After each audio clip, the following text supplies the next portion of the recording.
ये कहानी है उस पुराने दौर की जब सल्तनतें सिर्फ तलवार के जोर पर नहीं बल्कि राजा के न्याय और उसकी नीयत पर चलती थीं।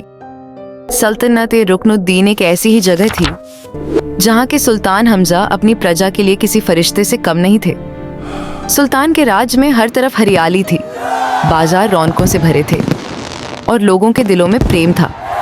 मगर इस सब के बीच सुल्तान का अपना मन एक अनजाने दुख से भरा रहता था। महल की ऊंची दीवारों और सोने के तख्त के बीच सुल्तान अक्सर खुद को अकेला पाते थे। उनकी कोई अपनी संतान नहीं थी जो उनके बाद इस विशाल साम्राज्य की जिम्मेदारी उठाता और उनके नाम को आगे बढ़ाता। सुल्तान अक्सर रात के सन्नाटे में आसमान के तारों को निहारते और अपने नसीब से बस एक ही सवाल पूछते, क्या मेरी किस्मत में ये तन्हाई ही लिखी है? क्या मेरे बाद ये महल यूं ही खामोश हो जाएगा? संकट का समय। फिर नसीब ने एक ऐसी करवट बदली जिसने पूरी सल्तनत की नींव हिलाकर रख दी। रुकनुद्दीन की जमीन जो कभी अनाज उगलती थी एक भयानक अकाल की चपेट में आ गई। पूरा 1 साल बीत गया मगर आसमान से बारिश की एक बूंद तक नहीं गिरी। बादल जैसे इस रास्ते को भूल चुके थे। नदियाँ सूखकर रेत के ढेर बन गई, खेत बंजर हो गए और मासूम पशु पक्षी प्यास से तड़प तड़प कर दम तोड़ने लगे।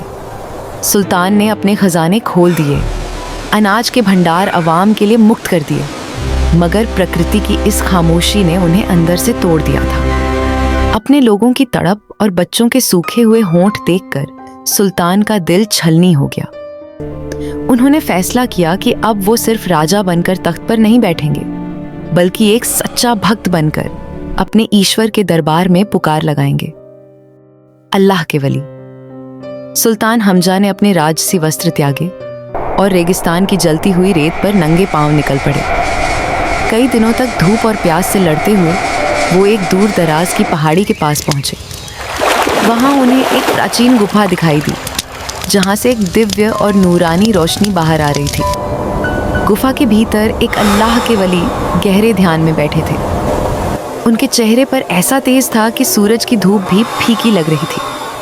सुल्तान उनके चरणों में गिर पड़े और फूट फूट कर रोने लगे। उन्होंने अपनी प्रजा का दुख और अपनी तन्हाई की व्यथा उन्हें सुनाई। तब उस महात्मा ने धीरे से अपनी आंखें खोलीं और एक मंद मुस्कान के साथ कहा, हमजा, निराश मत हो। तुम्हारी नीयत साफ है और तुम्हारी पुकार सुन ली गई है। मगर याद रखना, ईश्वर की देन हमेशा हमारी उम्मीदों से अलग और बेहतर होती है। तुम्हारे घर एक एक करके छह बेटियां जन्म लेंगी जो तुम्हारी असली शक्ति बनेंगी और उनके बाद वो शहजादा आएगा जो तुम्हारे कुल का गर्व बनेगा और दुश्मनों का विनाश करेगा। आशीर्वाद। 6 बेटियों की शक्ति। वली की वाणी जैसे ही खत्म हुई, करिश्मा शुरू हो गया। महल में जैसे ही पहली बेटी ने कदम रखा, काले बादलों ने सूरज को घेर लिया और मिट्टी पर अमृत जैसी बारिश होने लगी। एक के बाद एक सुल्तान के आंगन में 6 नन्ही परियां जन्मी।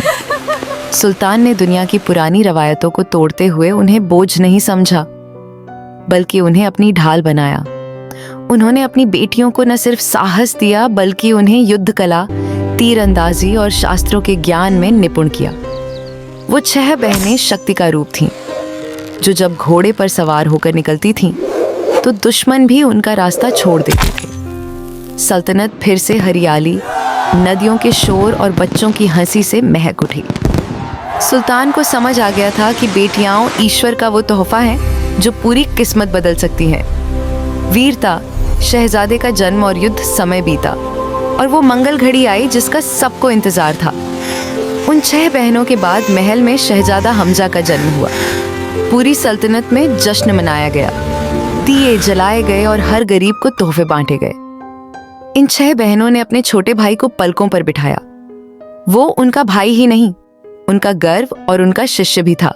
बहनों ने उसे हर वो हुनर सिखाया जो उन्होंने सुल्तान से सीखा था।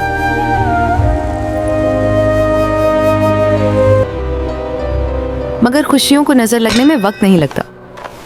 पड़ोसी राज्य के क्रूर राजा ने मौका देखकर सल्तनत पर हमला कर दिया। सुल्तान उस वक्त बीमार और कमजोर थे, मगर उनका बेटा अब एक जवान योद्धा बन चुका था। शहजादे ने अपने पिता की पुरानी तलवार उठाई और रणभूमि की तरफ निकल पड़ा। पर वो अकेला नहीं था। उसकी 6 बहनें युद्ध भूमि के पास एक पहाड़ी पर खड़ी होकर पूरे मैदान पर नजर रख रही थीं। उन्होंने अपनी हिकमत और रणनीति से शहजादे को वो रास्ते बताए कि दुश्मन की विशाल फौज घबरा गई। शहजादे ने अपनी तलवार की धार से दुश्मन बादशाह का गुरूर मिट्टी में मिला दिया।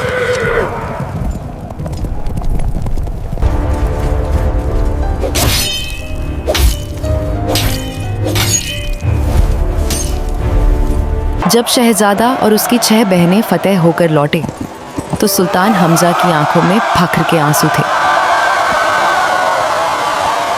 उन्होंने अपनी बेटियों और बेटे को एक साथ देखकर दुनिया को एक बड़ा संदेश दिया कि बेटा अगर परिवार का वारिस है तो बेटियां उस परिवार की वो नींव हैं जिस पर पूरा विश्वास टिका होता है। जब भाई और बहन एक साथ खड़े हो जाएं, तो दुनिया की कोई भी मुसीबत या कोई भी दुश्मन उन्हें हरा नहीं सकता। सल्तनत ए रुकन-उद-दीन की ये दास्तान आज भी हमें सिखाती है कि प्रेम और एकता ही सबसे बड़ी शक्ति है।